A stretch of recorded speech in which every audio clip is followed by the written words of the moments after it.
আজকে দেখাবো ঘরে থাকা কিছু উপকরণ দিয়ে কিভাবে আপনারা মচমচে বিকেলের নাস্তা তৈরি করে ফেলবেন। আসসালামু আলাইকুম এভরিওয়ান, আশা করি সবাই ভালো আছেন। আল্লাহর রহমতে আমরাও ভালো আছি। শুধুমাত্র বড় সাইজের একটা আলু আর কিছু ময়দা দিয়ে আপনারা বানিয়ে ফেলতে পারবেন বিকেলের জন্য এই মচমচে রোলটা। চলুন দেখা যাক। অনেক দিন পরে একটা ফুল বিরিয়ানি আসলাম আপনাদের জন্য। তার জন্য আলুগুলো এভাবে কুচি কুচি করে নিতে হবে। তারপর একটা পাইপিনে তেল দিয়ে দিতে হবে। দিয়ে দিচ্ছি এখানে আদা কুচি। আদাগুলো একটু হালকা তেলে ভাজি করে নিতে হবে। তারপর দিয়ে দিতে হবে এখানে পেঁয়াজ কুচি, রসুন কুচি। এগুলোকে একটু তেলে ভাজতে হবে যাতে করে কাঁচা গন্ধটা চলে যায়। তারপর দিয়ে দেব 2টা তেজপাতা, 2টা চাল। এই মশলাগুলো পরে উঠিয়ে ফেলতে হবে, না হলে এগুলো পরে দাঁতে পড়বে। এখন এগুলো ভাজা শেষ। এখানে দিয়ে দেব আমি আলু কুচিগুলো। আলুটা আপনারা একটু খেয়াল করলেই পারবেন কিভাবে কুচি কুচি করলাম। পাতলা করে এভাবে কাটতে হবে যাতে করে তাড়াতাড়ি সিদ্ধ হয়ে যায়। আলুগুলো কতক্ষণ তেলে ভাজার পরে এখন এখানে অ্যাড করে দেব হলুদ গুঁড়ো, মরিচ গুঁড়ো, স্বাদ মতো লবণ দিয়ে এটাকে আবার ভালোভাবে কষিয়ে নিতে হবে।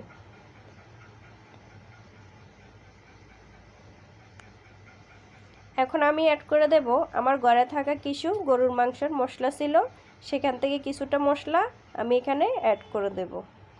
এতে করে একটু ফ্লেভারটা ভালো আসবে, খেতে অনেক মজা লাগবে। আপনারা এখানে গরম মশলা বিভিন্ন রকমের ব্যবহার করতে পারেন। এখন দিয়ে দেব পরিমাণ মতো একটু পানি দিয়ে এখন এটাকে ভালো করে নাড়াচাড়ায় ঢাকনা দিয়ে দিতে হবে। আমি তো বললাম শুধু ঘরে থাকা উপকরণগুলো দিয়েই বানাবো, বাইরের থেকে কিছুই কিনবো না। এখন নিয়ে নিলাম এখানে ময়দা নিয়ে এখানে অ্যাড করে দিলাম পরিমাণ মতো লবণ, হালকা কিছুটা চিনি আর দিয়ে দেব এখানে তেল। তারপর ময়দাগুলা ভালো করে মিক্স করে নিতে হবে।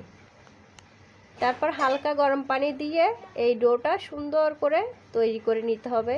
যেহেতু পানিটা গরম, একটা চামচের সাহায্যে আপনারা ডোটা তৈরি করে নিতে পারেন। এরপর যে আমার ডোটা তৈরি করা শেষ, এটাকে আমি রেস্টে রেখে দেব 10 মিনিটের জন্য। এখন দেখে আসব আমার আলু ভাজির কী অবস্থা। আমার আলুটা প্রায় হয়ে আসছে, দেখতেই পাচ্ছেন আলুটার কালারটা কত সুন্দর আসছে।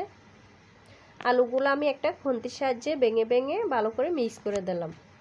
এরপর যে চলে আসলাম ডোটা নিয়ে, অনেক সুন্দর সফট নরম হয়ে গেছে। আমি আমার সাইজ মতো এগুলোকে গোল গোল করে নিছি রুটিটা বেলার জন্য। আর এই রুটিটা পাতলা করে বেলতে হবে, যতটুক পারেন পাতলা করে এটাকে বেলতে হবে। এতে করে আপনার রোলটাও অনেক ভালো হবে, খেতে অনেক মজা লাগবে। এখন ভাজি করে রাখা আলুগুলো দিয়ে সুন্দর একটা রোল তৈরি করে ফেললাম।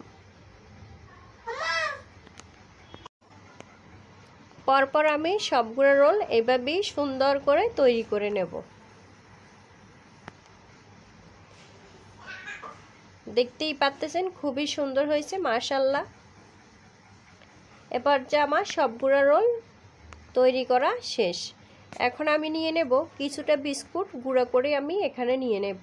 আপনারা পাউরুটি কিংবা বাজার থেকে কিনে আনা জিনিসগুলো ব্যবহার করতে পারেন। আর নিয়ে নিছি 2টা ডিম ফাটিয়ে। ডিমের মধ্যে রোলগুলো চুবিয়ে এখন বিস্কুটের মধ্যে এগুলা সুন্দর করে মিক্স করে নেব। এরপর যে আমার সবগুলো রোল তৈরি করা শেষ, এখন আমি এগুলোকে একটা পাতিলে তেল দিয়ে ভাজতে চলে আসলাম। অল্প আঁচে রোলগুলোকে সুন্দর করে ভেজে নিতে হবে যাতে করে পুড়ে না যায়। এরপর যে আমার রোলগুলো তৈরি করা শেষ। যদি আমার ভিডিওটা ভালো লাগে লাইক কমেন্ট শেয়ার করে দিয়ে পাশে থাকবেন। আজ এই পর্যন্ত, আল্লাহ হাফেজ।